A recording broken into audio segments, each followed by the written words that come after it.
Good morning, welcome back to another job. It's my first job back since being away on a week's holiday with the family over in Corfu, where it was a lovely 37, 35 degrees, and I've come back, and in true English autumn fashion, it's a horrible drizzly morning. But never mind, we will continue onwards and upwards. Now, you may recognise this property, what you'll see in a minute, obviously once I step out of the van. This is the property, if you look at the link up here, where I did the paving and sleeper work for the lady customer with that amazing um, curtain screen that we put up to cover her bins at the back of it a few months back. She's asked me back. I've got another smaller section of paving she'd like doing at the other side of the property. Just a small section, it's like an alleyway. She wants to put a storage shed at the end of it, make use of the space of it.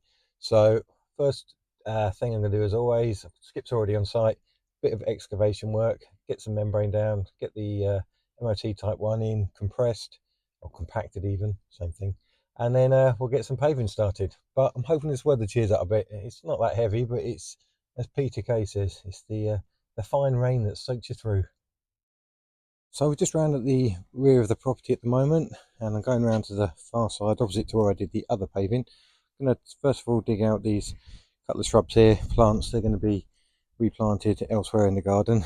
Clear this little section here, and then what we've got around here is this kind of alley area. The lady's got one of those tall, narrow, sort of soldier-style sheds that she wants to put there. So we're going to excavate all of this. So we're going to put the non-woven geotextile membrane down, compact the MOT type 1 on top. It's only going to be 100mm on this. It's not going to be a major walkway area. It's just access to the electrics for the pump for the pond. That's paving is going to finish in line with the edge of the property there, and then we're just going to fill this area here with some gravel. That's just going to be a transition area between existing paving and the new paving. This paving here is just the remaining slabs that we had from the original patio work that the lady kept in the garage. She thought, I know, we can use them around here. So perfect idea. So let's get this excavated and see what's what.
So I'm all dug out now to the level I want. All I've got to do is get the tighten out to break a bit of that concrete off of there from around that fence post.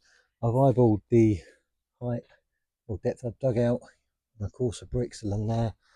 So what's basically going to happen is I've got a 900 slab running this way, there's 600 that way. It's basically a straight line of them there. There's going to be plumb chippings, 20mm plumb chippings either side. There's drainage runoff, and also this all here is going to be plumb chippings. Slabs will end here. This will all be plumb chippings, and that's all going to be put on a layer of the geotextile membrane and the 100mm of MOT type 1. Obviously you've seen the electrics that's in this conduit. These are the fish pond electrics, so they're going to be covered over. I've got a couple of stakes in here, just some copper pipe that I'm using for my height. I'm going to continue those down there. That's going to give me the level where I'm going to compact my MOT to. And yeah, that's about it for now. So get the Titan, get that broken up, and then I'm going to get the membrane put in.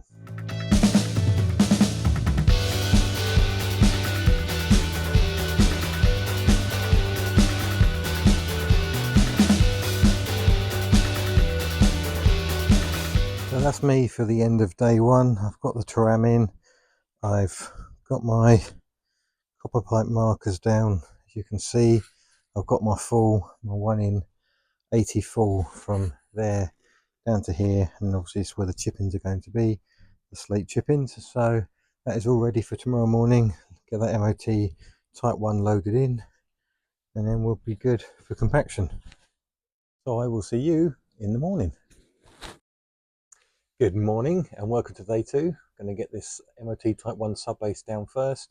And as usual, I'm going to do this in a couple of passes. I'm going to do a 50mm layer, compact it, another 50mm layer, compact it. Gives best results rather than dumping the whole load on and trying to compact it all in one go. We've had a bit of rain overnight. It's not too bad, but it's made the ground a little bit soft. So I'm going to start at the first end, compact that, and then as I'm wheeling it down, I'll be wheeling on top of what I've already done, just so I'm not putting this membrane into the ground where it's a bit soft, and then get the second layer on top. Anyway, let's crack on.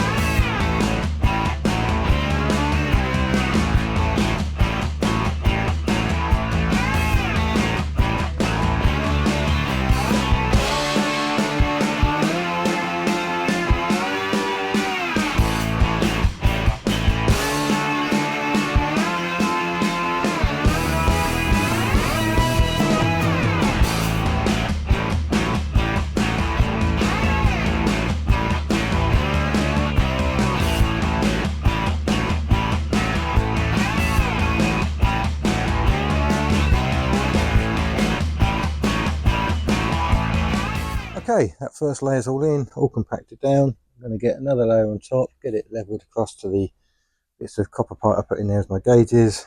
Once that's all down, I'll give it a wet, and then I will get some slabs laid.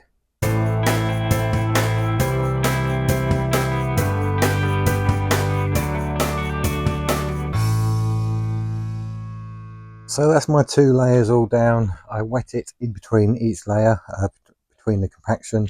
The reason why I wet it, it just helps it lock together more. All the smaller dustier parts lock in with the larger parts and they settle down, just adds more compaction to it. So that's that done. So what I'm going to do now is set up my string line, get my distance the way that I want my plumb slate traps either side, and then run my line down. So you've got the full coming down this way, where this area is going to be all the plumb chip-ins. And yeah, let's get on with that. Okay, got my string line set there. Give myself 100mm off the side of the house for the plumb chip-ins. Slabs are going to be cut this side 100mm along the fence line, which probably, well, no, it's not. I've measured it. It's not square to the house, so my square line is going to be house side, and the cuts are going to be cut, funnily enough, to suit the distance away from the fence, to keep that 100mm for the plumb chip-ins the other side. That's got the full coming down there, so grab a bit of lunch and then start paving.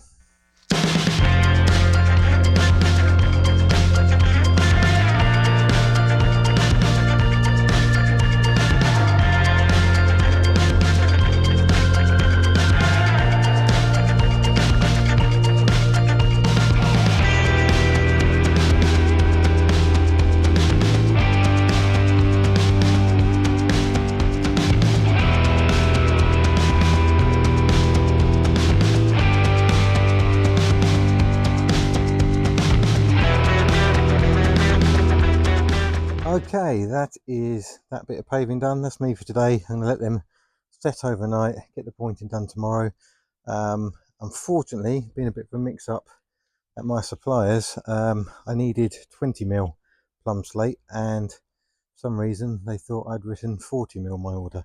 Their mistake, they admit it, but they can't get it for 5 days, unfortunately, which means after tomorrow I'm going to have to pull away from here, bring a couple of other jobs forward, and then come and do the plum slate afterwards. No big deal, it's just a little bit annoying. It'd be nice to get it all done for the customer.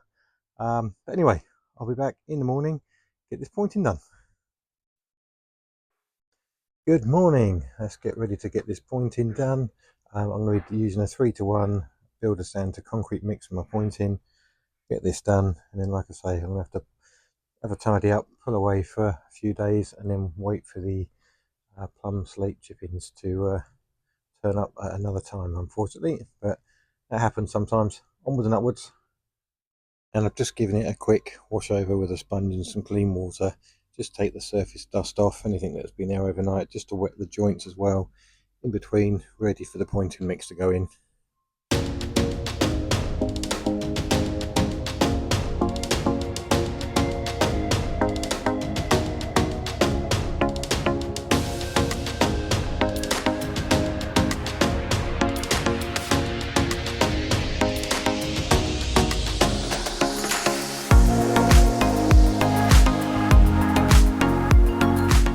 So I'm just going to let that harden up for a little bit while I tidy the rest of my bits and pieces away, and then I'll give it a strike off and a brush over, a bit more of a sponge once it's dried, a bit more firmer, and then that'll be me until the plum chippings arrive.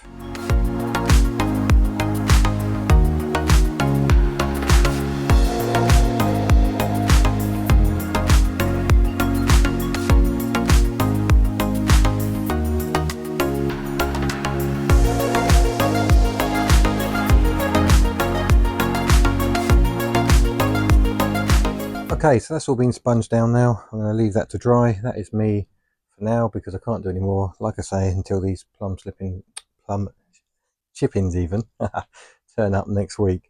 So as you can see, you've got these brown marks here. These are the natural ions and the minerals in the stone surface. They will fade over time, and this is another reason why you shouldn't seal natural stone for a good few months until all of these have come to the surface. They can be brushed and power washed off, and then you can seal it. Otherwise, all you're going to do is trap them inside the surface.